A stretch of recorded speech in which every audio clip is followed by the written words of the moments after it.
Assalamualaikum warahmatullahi wabarakatuh.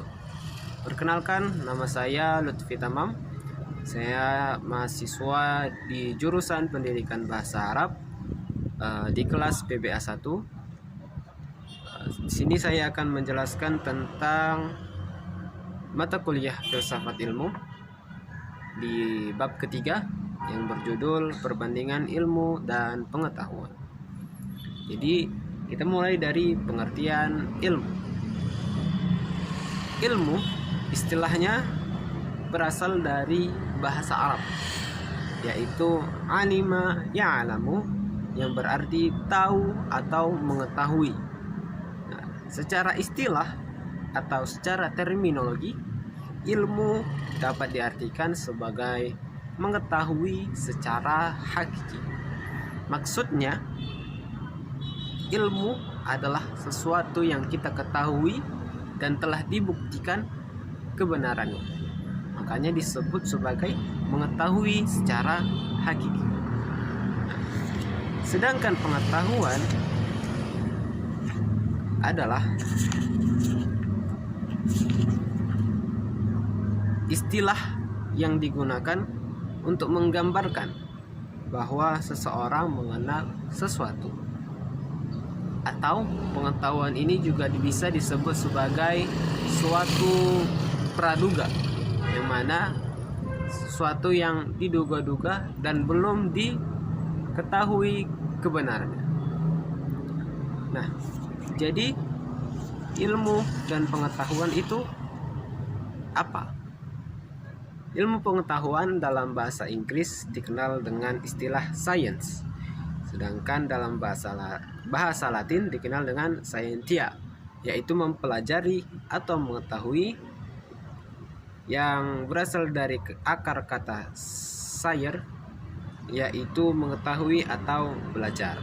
Nah, Abbas Hamami Mintareja menyebutkan di dalam Pustaka Indonesia, istilah pengetahuan sering dicampur adukkan dengan istilah ilmu, atau bahkan dikatakan dengan ilmu pengetahuan. Menurutnya, seharusnya pengetahuan itu dibedakan dengan ilmu, dikarenakan masing-masing memiliki karakter yang cukup berbeda. Nah, jadi di sini kita akan membahas perbandingan filsafat dengan ilmu. Tapi sebelum itu kita akan membahas tentang manfaat ilmu pengetahuan bagi manusia. Nah, di antaranya menurut Suhartono, ilmu pengetahuan itu bisa dikembangkan untuk teknologi dan perindustrian dalam batasan nilai ontologis, yang mana diharapkan dapat mendorong pertumbuhan wawasan spiritual keilmuan yang mampu mengatasi bahwa sekularisme ilmu pengetahuan. Selanjutnya, mengembangkan ilmu pengetahuan dalam teknologi dan perindustrian dalam batasan nilai epistemologis, dengan mendorong pertumbuhan wawasan intelektual keilmuan yang mampu membentuk sikap ilmiah. Selanjutnya ada mengembangkan ilmu pengetahuan teknologi dan perindustrian dalam batasan nilai etis, yang diharapkan dapat mendorong pertumbuhan perilaku adil yang mampu membentuk moral tanggung jawab, sehingga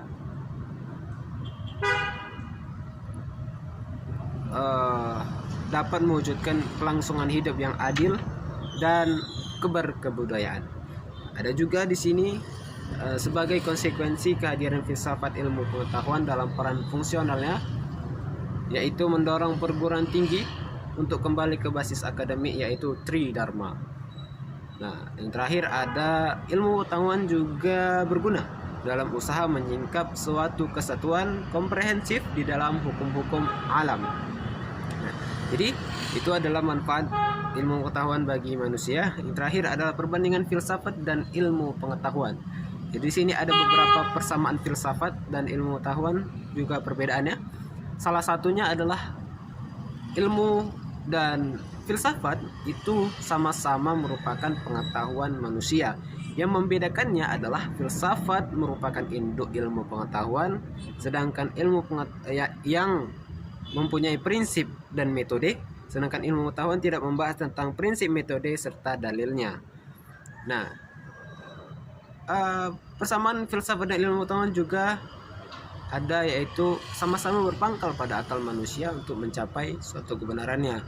Dan perbedaannya satu lagi, filsafat bersifat reflektif, yaitu mempertanyakan dan membahas tentang objek termasuk filsafat itu sendiri, sedangkan ilmu pengetahuan tidak bersifat reflektif.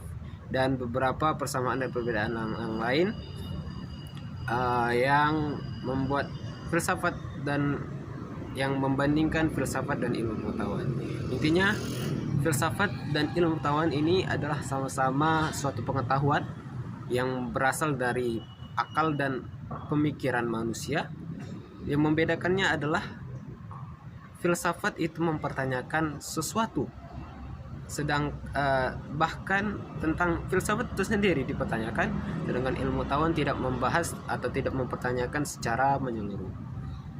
Ilmu pengetahuan hanya memerlukan pembuktian. Maka demikian sedikit dari saya untuk melengkapi tugas. Saya mohon maaf apabila ada kesalahan, apabila ada kekurangan. Yang benar datangnya dari Allah, yang salah datang dari saya sendiri. Saya akhiri. Assalamualaikum warahmatullahi wabarakatuh.